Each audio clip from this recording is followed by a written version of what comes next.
musikk til nye høyder. Drit i det, altså. Musikk til nye høyder. Du har skapt en helt egen sound. Du en trendsetter på veldig mange måter. Og så synes jeg at du har et tekstunivers som liksom der. Du har liksom alt. Takk. Så jeg har valgt å biffe opp Kan ikke være venner litt. Wow, gleder meg.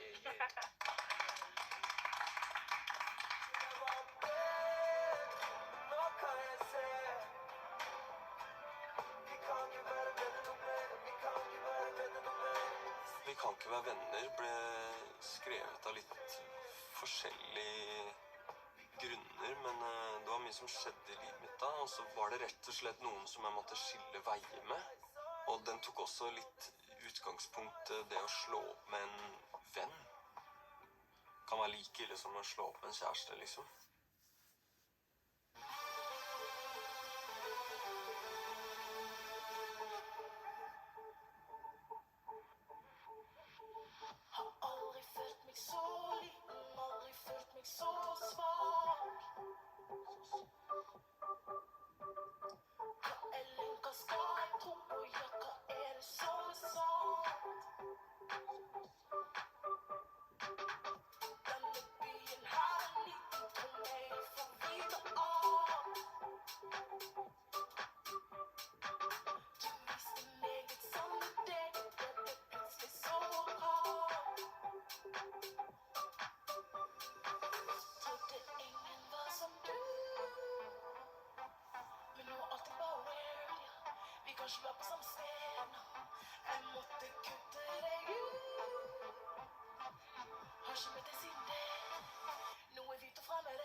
Jeg var så nervøs for å ta den låten, egentlig. Men jeg synes at det var gøy å kunne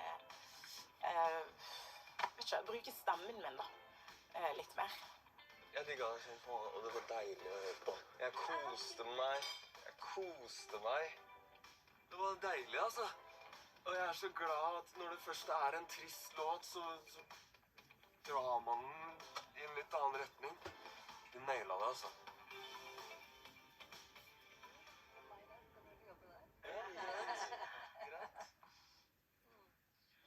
Men hva skjedde etter Trondheim? Skolen var 2-årig. Så i 2013 måtte jeg jo finne på noe igjen, da. Så jeg valgte å flytte hjem igjen. Da ble det et opphold hos mamma, og så var jeg plutselig da tilbake igjen på fabrikken. Da. Jeg trengte jo penger i mellomtiden her. Jeg visste ikke helt hva det neste steget var. Og så var jo en del av meg også sånn da, bare, shit. Det var smaken av lykke. Og det var alt jeg skulle få, tenkte jeg. Så du følte jo at du hadde svevd så lenge, og så merket jeg nå er jeg på vei tilbake til det livet jeg var litt redd for, da. Så bare begynte jeg å spørre venner. Er det noe i Oslo, noen vet om noe, si fra. Så var det noen som sa det finnes en 40% stilling i en barnehage. Så tok jeg intervjuet, og så fikk jeg en jobb, og tenkte jeg måtte bare ta den. Så da kom jeg meg innover. Flyttet jeg til tanta mi. Da begynte jo den ordentlige jobben, å prøve å få et ordentlig plateselskap til å backe meg. Dro rundt og spilte musikk med for mange. Noen satt på telefonen og hørte så vidt etter, og andre lo av navnet, eller hadde ikke noe særlig tro. Men Sony var villig til å ta en sjans.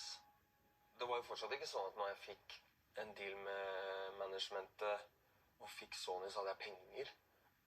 Det var jo bare jeg ett steg nærmere å ha et navn, da.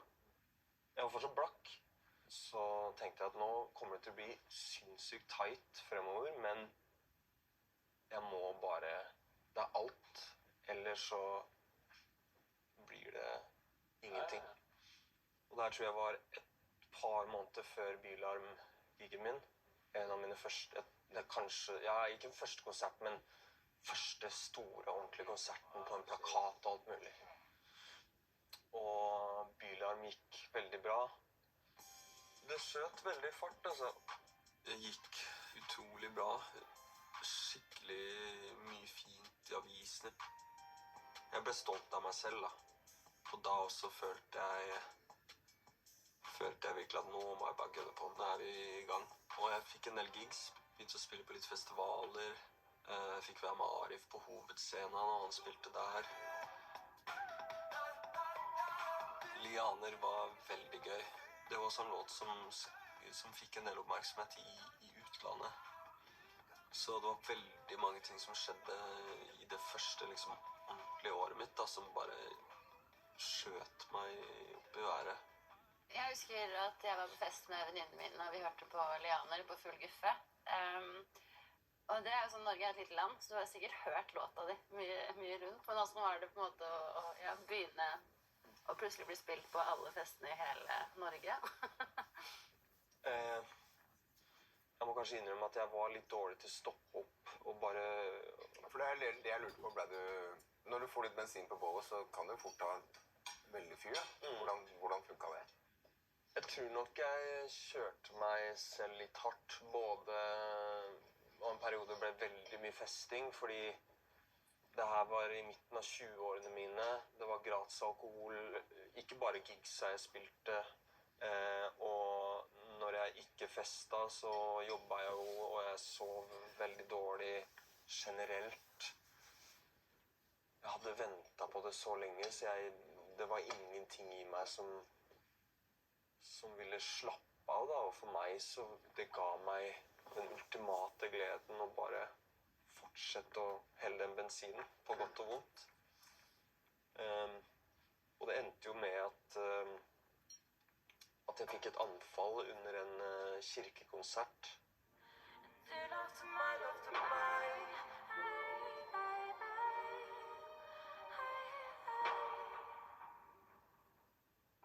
Og i det jeg skal gå av scenen, etter jeg er ferdig på slutten, så kollapser jeg. Og så synger kor deilig av jorden, mens jeg ligger og rister på bakken og har kramper. Og så våkner jeg i ambulansen. Og da hadde jeg fått et epileptisk anfall. Og jeg hadde jo aldri hatt et anfall før heller. Så det var utrolig skummelt. Jeg er bare glad det ikke skjedde i en verre setting, da. Om jeg altså, var ute et sted jeg kunne falt høyt, eller om jeg hadde kjørt bil med noen andre inn i når det skjedde, eller altså, det gikk så å si så bra det kunne gått, da. Jeg begynte å ta helsa litt mer. Hørte du det? Du har blitt Nei, jeg skal flytte hjem igjen. Ja, jeg har flyttet hjem igjen, og jeg snakker seg aldri. Men nei, jeg begynte å lytte litt mer til kroppen, og det føltes veldig bra. Og så nå er jeg vet ikke, jeg bare er på et annet, bedre sted, og jeg føler meg bra. Bedre enn noensinne. Det syns. Takk. Men Samtidsmusikk. Skal jeg klinke for siste gang, så skal jeg klinke ordentlig. beste klinken jeg har sett, altså. Takk. Stig, praten her må jeg ta stående. Jeg tror ikke de der hjemme skjønner liksom hvor nervøst det går an å bli Nei. som artist når man sitter rundt det bordet her. Både når man forteller historier, og når man skal opptre foran folk som man virkelig ser opp til. Det universet som låtene dine utgjør, er virkelig bare et kunstverk. Og før hver gang vi møtes, så var det særlig ett uttrykk som jeg bet meg merke til. Og det er: hva gjør man når alt ikke er nok? Og plutselig så hadde jeg en låt. Jeg er litt redd for at jeg revet ting for mye fra hverandre, men jeg håper du forstår hvor mye tekstene dine betyr for meg, og hvor stor en ære det er å covre deg nå. Jeg gleder meg. Nei, det går helt fint. Gjør man når alt ikke er nok? Hva gjør man når alt ikke er nok? Når alt ikke er nok var en låt vi startet på i Stockholm. Og litt det der om at i et forhold at den ene gir mye mer enn den andre, og personen savner noe, mens jeg på den andre siden føler kanskje, men jeg har ikke mer å gi, selv om jeg vet at det jeg gir er kanskje ikke nok. Og så kommer jeg opp med den linja da: hva gjør man når alt ikke er nok?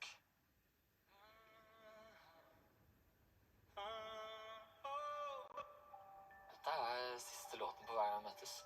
Det er litt lømodig. Det er den låten jeg gruer meg mest til, og det er den låten som jeg har blitt mest glad i. Men den høres ikke ut som Stig sin versjon. Jeg lurer på hvordan han kommer til å reagere på det.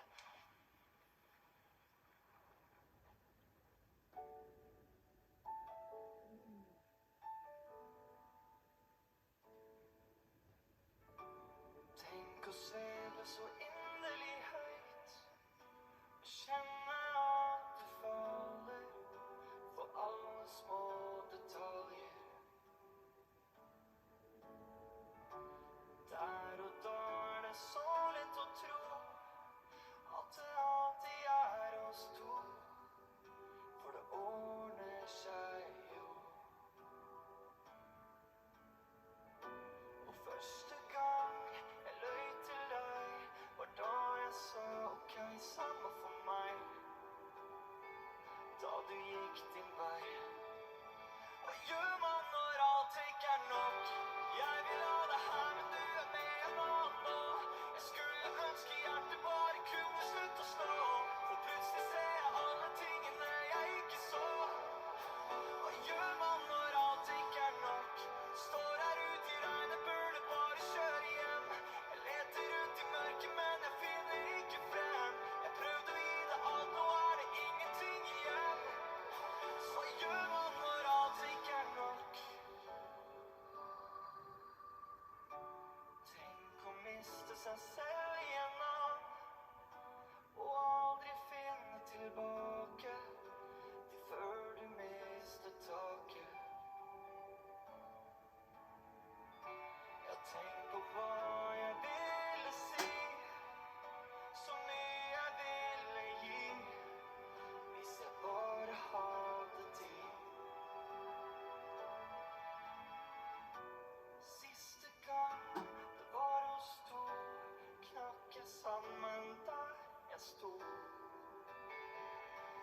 skjønte det jo. Hva gjør man når alt ikke er nok? Jeg vil ha det her, men du er med en annen nå. Jeg skulle ønske hjertet bare kunne slutte å slå. Plutselig ser jeg alle tingene jeg ikke så. Hva gjør man når alt ikke er nok? Står her ute i regnet, burde bare kjøre hjem. Jeg leter rundt i mørket, men jeg finner ikke frem. Jeg prøvde å gi deg alt, nå er det ingenting igjen. Så hva gjør man når alt ikke er nok?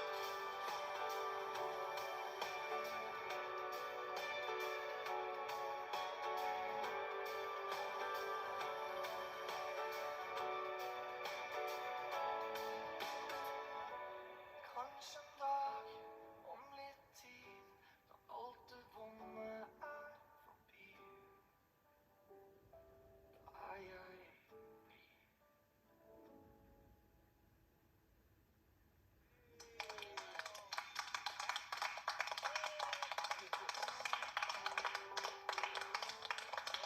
Der er du god, altså.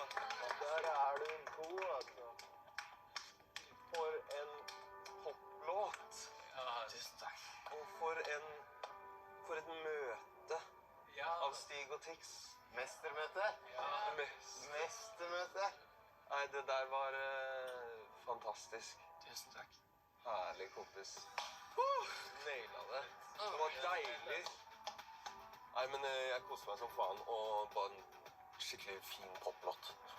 Og det blir ofte ikke bedre enn en fin poplåt. Ja, mye ofte, ja. Nei. Eventyret er snart over, og kunne sikkert gjort det 10 ganger til, bare fordi den stemningen som blir her er helt spesiell. Tusen takk for at dere er de dere er, altså. Vær så god. Og det høres så... Ja, vær så god, sier han her. Men sånn helt seriøst, jeg har følt meg så trygg blant dere. Jeg har følt meg så ivaretatt, og jeg har bare følt at jeg kunne være meg selv, da. Takk for at dere er så hyggelig hele gjengen. Like måte, Myra. Men hva synes du, May-Britt? For det lurer jeg liksom på, når du skulle være her med oss. Hva tenkte du? Skal jeg være helt ærlig? Jo, jeg var veldig redd. Jeg har gått og vært redd i hele sommer, faktisk. Men alt i alt da, så gleder jeg meg til å møte dere, for jeg hadde så stor tro på den gjengen der. Og det har jo vært så riktig. Så jeg koser meg fantastisk.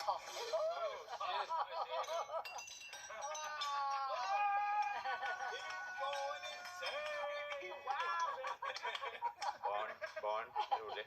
Stig, du er en god gutt og en deilig mann, og jeg har sånn der man-crush på deg, liksom bare, fy faen, han er så pen, og har en sånn følsomhet og en sensitivitet. Første gang jeg hørte Ashanti, som er låta jeg skal covre, eller lage en slags versjon av, så var jeg bare sånn, wow. Og jeg føler at vi har snakket veldig mye om kvinner.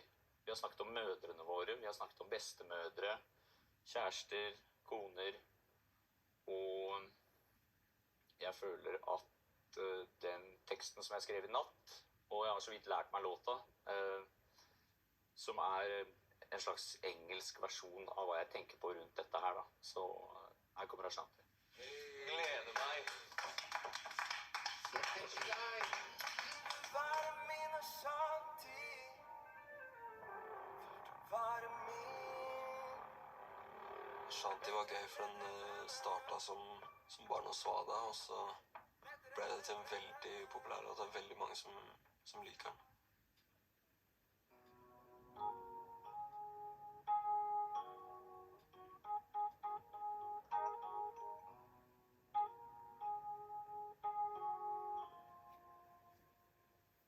She's got the sweetest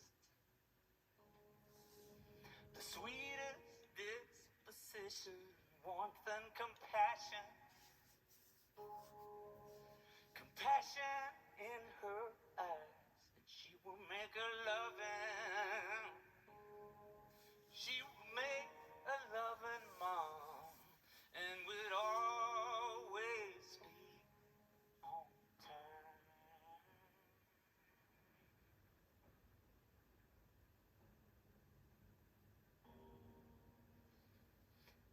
knows how to make me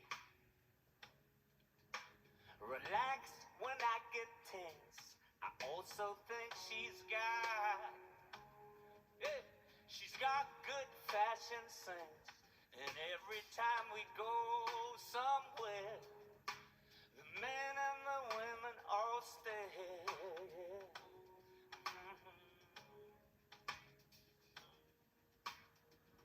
Now there is nothing wrong with my new woman, but something is wrong with me. Nothing is wrong with my new woman, but something is wrong with me. When we listen to the music, I don't know what to feel. She never leaves this world, got no reason to. She didn't make me write this song, because this song's about you. Come on, yeah, come on. Come on, yeah, bye. Come on, yeah. Oh, gotta let her go, Ashanti. Hey, gotta let her go, Ashanti. No, gotta let her go, Ashanti. Hey, gotta let her go, Ashanti.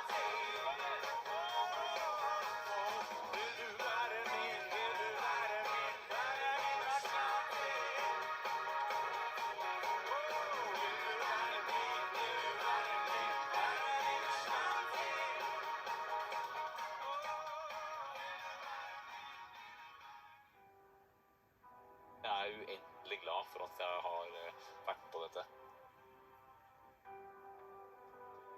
Jeg kommer aldri til å glemme det.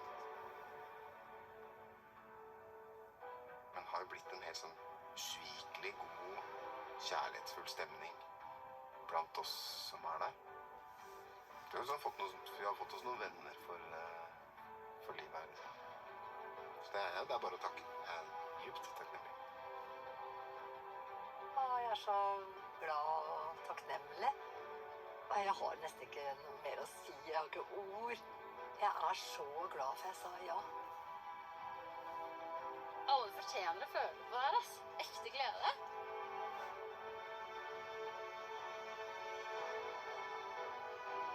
Jeg føler meg heldig. Veldig heldig.